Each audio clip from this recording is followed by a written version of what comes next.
There were no heroes in Stream Valley, only chubby pandas.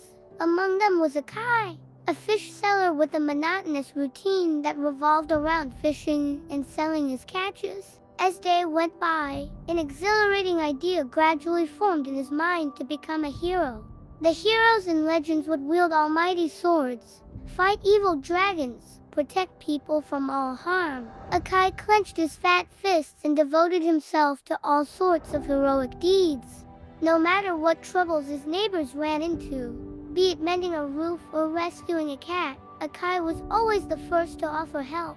The only problem was, rotund and clumsy as he was, it seemed he'd only caused more trouble instead.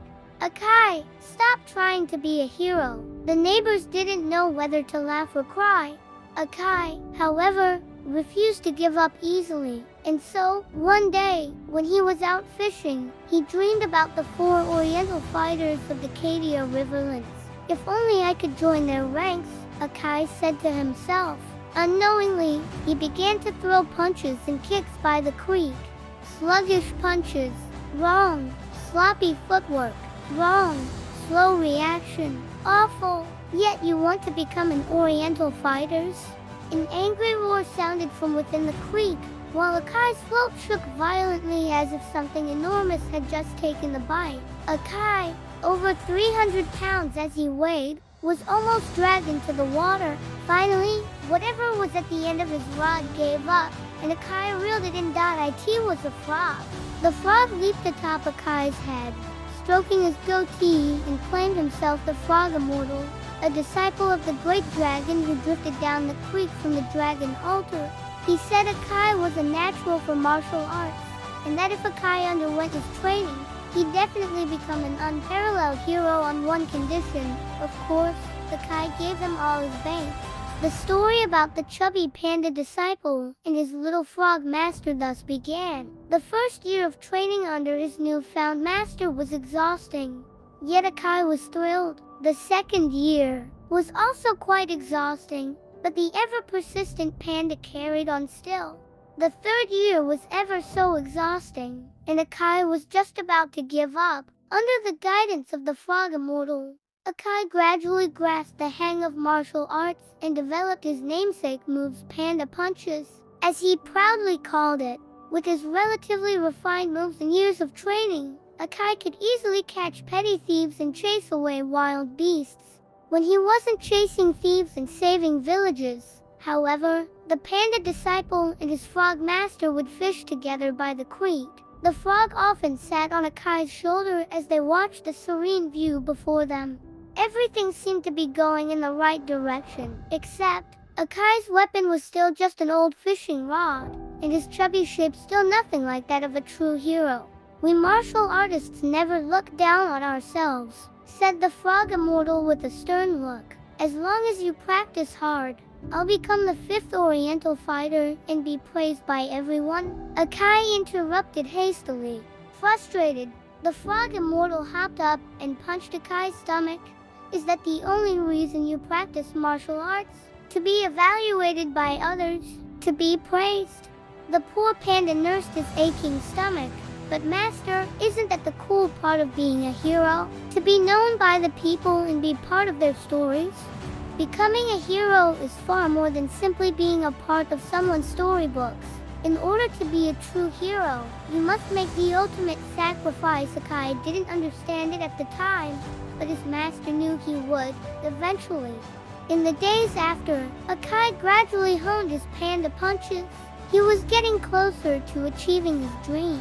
One day, the Oriental fighters came to Stream Valley on a mission. Akai, who had always been a fan of the 4, quickly rushed to the tavern they were staying and peeked from the wall outside. The Oriental fighters were practicing martial arts in the yard. In pure fanatic wonder, Akai followed their training, their movements so fast however, he could hardly keep up. It didn't stop him from savoring this moment though.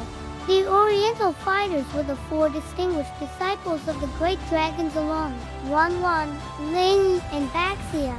Seeing the legendary characters right in front of his eyes, Akai was thrilled beyond belief. At the same time, however, He found his clumsy punches a far cry from the Oriental fighter's masterful moves. He began to come up with all sorts of excuses to skip Frog Immortal's martial arts lessons, headaches, backaches, or even fur aches, when actually he was admiring the Oriental fighter's every move from the top of the tavern wall. It was during this time that Akai accidentally learned that the great dragon had never taken a frog as his disciple, yet there had been one among the servants. This frog, once responsible for helping the great dragon catch flies and other bugs, secretly learned martial arts behind the back of the great dragon, and was thus expelled from the dragon altar by the guards. In hindsight, Akai realized that he'd already met this frog. After learning the truth, Akai stopped going to the Frog Immortal to learn martial arts.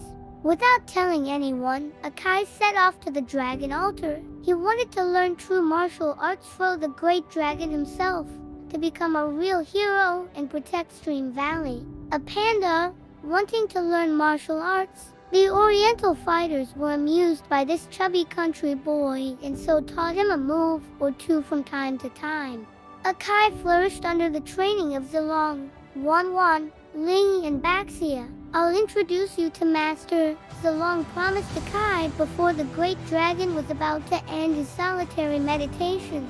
I'm about to become a hero. Akai was carried away by this thought and forgot all about how he hadn't even said goodbye to the Frog Immortal. And then the disaster struck. After expelling the evil god, Li Yuzhong headed straight to the dragon altar with his men. He wanted to slay the great dragon and seize the divine throne.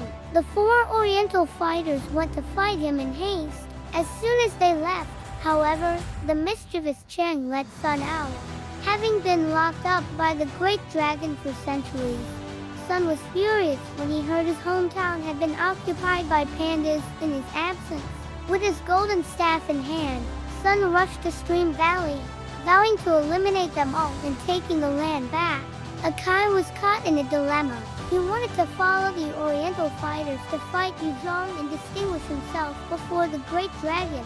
But on the other side, the armless pandas simply had no chance against the frenzied Sun. Wait, there was also a frog. Akai left something was missing on his shoulder. He turned his head and realized it was the spot where the Frog Immortal uses to sit. In that moment, Akai remembered his master's words, and the true reason he wanted to become a hero suddenly rushed back to his mind. He knew what he should do. A true hero fights for the people, not for glory. The storytellers of Stream Valley got a new story to tell, the tale of the almighty panda. That day, Sun smashed his golden staff at the entrance to Stream Valley, roaring in rage that he'd wipe out all the pandas. Just as the peaceful land was about to meet its doom, an aged frog staggered forth from the trembling crowd and fought Sun alone. The Frog Immortal was thrown away by Sun in merely a few rounds. When a fishing rod caught him in midair, it was our panda hero, Akai. Akai and the Frog Immortal joined hands and fought Sun together. At the most critical moment, Akai parried Sun's staff with his exclusive panda move. Taken by surprise by this panda's moxie and prowess, Sun retracted his golden staff. You're not bad for a flabby panda. Not just panda, I'm the panda, Akai. Amused, Sun gave him a moment to speak the truth, and the misunderstanding was solved.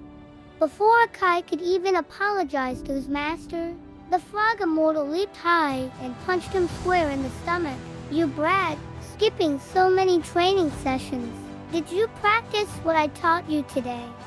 Once the threat was settled and done, the master and disciple fished together by the creek of Stream Valley. Akai dividing the earthworms, one for his fish, one for his master, another for fish, another for master.